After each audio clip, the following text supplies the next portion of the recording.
ക്ഷേത്രമേതെന്നറിയാത്ത തീർത്ഥയാത്ര, മൂർത്തിയേതെന്നറിയാത്ത കൊടും തപസ്യ എന്നൊരു പാട്ട് കേട്ടിട്ടില്ലേ? ഏതാണ്ട് അതുപോലെയാണ് ഈ അമ്പലത്തിൻ്റെയും കാര്യം.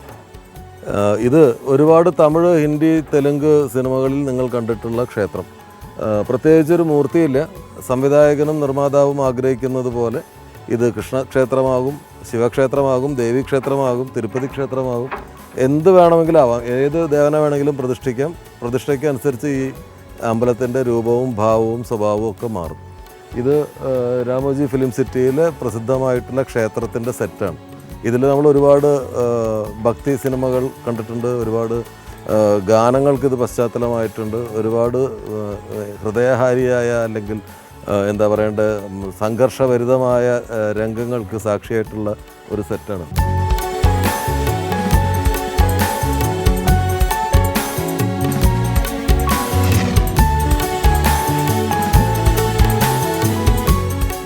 ഫിലിം സിറ്റിയുടെ അസംഖ്യം വീഥികളിലൂടെയുള്ള യാത്ര ഞങ്ങളെ കൊണ്ടെത്തിച്ചത് തീർത്തും ഗ്രാമ്യമെന്ന് വിശേഷിപ്പിക്കാവുന്ന ഒരു നാലുകെട്ടിന് മുന്നിലാണ്.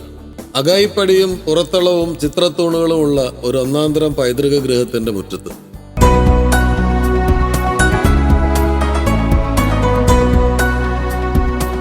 ഈ വീട് കാണുമ്പോൾ പൊള്ളാച്ചിയിലെയോ കിഴക്കൻ പാലക്കാട്ടെയോ തറവാട് വീടുകളോ ഓർമ്മ വരുന്നുണ്ടോ? എന്നാൽ ഇത് രാമോജി ഫിലിം സിറ്റിയിലെ ഒരു വില്ലേജ് വീടിൻ്റെ സെറ്റാണ്. ഈ സെറ്റ് ശരിക്കും വളരെ റിയലിസ്റ്റിക്കാണ്. ഞാൻ നടന്നു നോക്കുകയായിരുന്നു. മീതെയുള്ള ഉരുടീസ് എന്ന് പറയുന്ന, പഴയകാലത്ത് ഉരുടീസ് എന്നാണ് പറഞ്ഞിരുന്നത്, ആ ഓട്, റൗണ്ട് ഷേപ്പിലുള്ള ഓട്, ആ മരത്തിൻ്റെ തൂണുകൾ, ആ ജനലുകളുടെ സ്റ്റൈലൊക്കെ ഒരു പാലക്കാടൻ പൊള്ളാച്ചി രീതിയിലുള്ള ഒരു കൺസ്ട്രക്ഷനാണ്. എനിക്ക് തോന്നുന്നു ആന്ധ്രയിലെ ഗ്രാമങ്ങളിലും ഇത്തരം തറവാട് വീടുകൾ ഇങ്ങനെ തന്നെയാണ് ഉണ്ടാവുക എന്നാണ് എനിക്ക് തോന്നുന്നത്. ഈ വീട് കണ്ടു കഴിഞ്ഞാൽ ശരിക്കും ഒരു ഗ്രാമപ്രദേശത്തുള്ള ഒരു വീട് പോലെ തന്നെയുണ്ട്. ഈ രാമോജി ഫിലിം സിറ്റി എന്ന് പറയുന്നത് 1666 ഏക്കറിലാണ് നിൽക്കുന്നത്.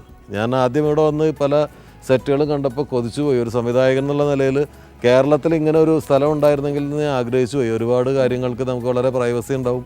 ഷൂട്ട് ചെയ്യാൻ പബ്ലിക്കിൻ്റെ ഇടപെടലുകളില്ലാതെ ഷൂട്ട് ചെയ്യാൻ ഇത്രയും വൈവിധ്യമുള്ള സെറ്റുകളൊക്കെ ഉള്ള സ്ഥലം. പക്ഷേ ഇത് 1666 ഏക്കറിലാണ് നിൽക്കുന്നതെന്ന് കേട്ടപ്പോൾ നമുക്ക് കേരളത്തിൽ ഒരിക്കലും ചിന്തിക്കാൻ സാധ്യമല്ലാത്ത ഒരു കാര്യമാണെന്ന് മനസ്സിലായി. കാരണം 1666 ഏക്കർ സ്ഥലം നമുക്ക് കേരളത്തിൽ ഗവൺമെൻറ്റിൻ്റെ കയ്യിൽ മാത്രമേ ഉള്ളൂ.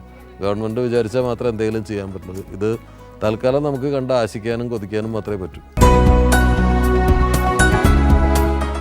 ഇപ്പം മനസ്സിലായി കാണുമല്ലോ ഇതൊരു കിണറല്ല എന്ന്. പക്ഷേ ഷൂട്ടിംഗ് നടക്കുമ്പോൾ ഇതിൽ വെള്ളം നിറയ്ക്കും, ഇതൊരു കിണറായി മാറും. ഇതിൽ വെള്ളം നിറയ്ക്കുകയും ഇത് കിണറായി മാറുകയും ചെയ്യുന്നതോട് കൂടിയിട്ട് ഈ വീടിൻ്റെ അങ്കണം പൂർണ്ണമാവുക. ഒരു ടിപ്പിക്കൽ തീരദേശ ആന്ധ്ര ഗ്രാമത്തിൻ്റെ, റിച്ചായിട്ടുള്ളൊരു ഗ്രാമത്തിൻ്റെ ഒരു സ്ട്രീറ്റിൻ്റെ മോഡലാണിത്. എനിക്ക് ഈ വഴികളിലൂടെ നടന്നു വന്നപ്പോൾ തോന്നിയത് ഫ്രാൻസിസ് ഇട്ടിക്കോര എന്ന് പറയുന്ന TD രാമകൃഷ്ണൻ്റെ നോവലിലെ പഴയ കുന്നങ്ങളൊക്കെ ഇവിടെ ഈസി ആയിട്ട് റീക്രിയേറ്റ് ചെയ്യാം. ഇത് ചെറിയൊരു കളർ ചേഞ്ചും കാര്യങ്ങളൊക്കെ കൊടുത്ത കുന്നംകുളം ഭാഗത്ത് പണ്ടുണ്ടായിരുന്ന ചില വഴികളാണ് എനിക്ക് ഓർമ്മ വരുന്നത്. ചില വഴികൾ, ചില ടിപ്പിക്കലായിട്ടുള്ള അവിടുത്തെ ക്രിസ്ത്യൻ വീടുകൾ, അതൊക്കെയാണ് ഓർമ്മ വരുന്നത്. ഒരു കുന്നംകുളം ഭയങ്കരമായിട്ട് ഫീൽ ചെയ്യുന്നുണ്ട്. തീരദേശ ആന്ധ്ര പ്രദേശിൻ്റെ ഗ്രാമങ്ങൾക്ക് ആ സ്വഭാവം ഉണ്ടെന്ന് അറിയുന്നത് വലിയ അത്ഭുതം. ചെറിയ കളർ ചേഞ്ചസ്, അതിൽ എഴുതിയിട്ടുള്ള ചില തെലുങ്ക് വാചകങ്ങളൊക്കെ മാറ്റി പഴയ ചില മലയാളത്തിലൊക്കെ ഉള്ള ചില കുറിപ്പുകളൊക്കെ എഴുതി വെച്ചാൽ ഒരു 60s കേരള ഗ്രാമം ഇവിടെ സുഖമായിട്ട് ക്രിയേറ്റ് ചെയ്യാം. രാമോജി ഫിലിം സിറ്റിയിൽ എന്നെ ഏറ്റവും ആഹ്ലാദിപ്പിച്ച ദൃശ്യം ഏതാണെന്ന് ചോദിച്ചാൽ, ഏറ്റവും ആഹ്ലാദിപ്പിച്ച കാര്യം എന്താണെന്ന് ചോദിച്ചാൽ ഞാൻ പറയും ഈ മരമുത്തശ്ശനാണ് എന്നെ ഏറ്റവും അധികം ആഹ്ലാദിപ്പിച്ചത്. ഇത്രയും ഭംഗിയിൽ ഒരു ആലുകൾ പലതരത്തിൽ ഞാൻ കണ്ടിട്ടുണ്ട്, വള്ളികൾ ഇടതോർന്ന് വീണിട്ടുള്ള മനോഹരമായിട്ടുള്ള കാഴ്ചകൾ കണ്ടിട്ടുണ്ട്. പക്ഷേ ഇതൊരു പ്രത്യേക ഷേപ്പിൽ ഇതിങ്ങനെ നിൽക്കുകയാണ്. ഒരു കുട പിടിച്ച പോലെ, ഒരു കൂട കമത്തിയതുപോലെ മനോഹരമായിട്ട് ഉള്ള ഒരു മരമാണ്. നട്ടുച്ചയ്ക്ക് പോലും ഇതിനുള്ളിൽ തണുപ്പാണ്. ഇതാണ് ഇവിടെ ഒരുപാട് അത്ഭുത കാഴ്ചകളുണ്ടെങ്കിലും ഈ മരമാണ് എന്നെ ഏറ്റവും അധികം ആഹ്ലാദിപ്പിക്കുന്നത്. ഇങ്ങനൊരു സാധനം നാട്ടിലുണ്ടായിരുന്നെങ്കിൽ, ഇങ്ങനൊരു ഷേപ്പിലൊരു മരം നാട്ടിലുണ്ടായിരുന്നെങ്കിൽ എന്ന് തോന്നും. വീട്ടിൽ കൊണ്ടേ വെക്കാൻ തോന്നും. നല്ല രസമുണ്ട്. ഞാൻ എന്നെങ്കിലും ഈ ഫിലിം സിറ്റിയിൽ ഷൂട്ട് ചെയ്യാനൊരു അവസരം കിട്ടിയാൽ ഞാൻ തീർച്ചയായിട്ടും ഇവിടെ ഒരു ഷോട്ട് എടുക്കും. എൻ്റെ ഒരു സോങ്ങിലെ ഒരു പ്രധാന ഭാഗം തന്നെ ഞാൻ ഇവിടെ ചെയ്യണമെന്ന് എനിക്ക് ആഗ്രഹമുണ്ട്.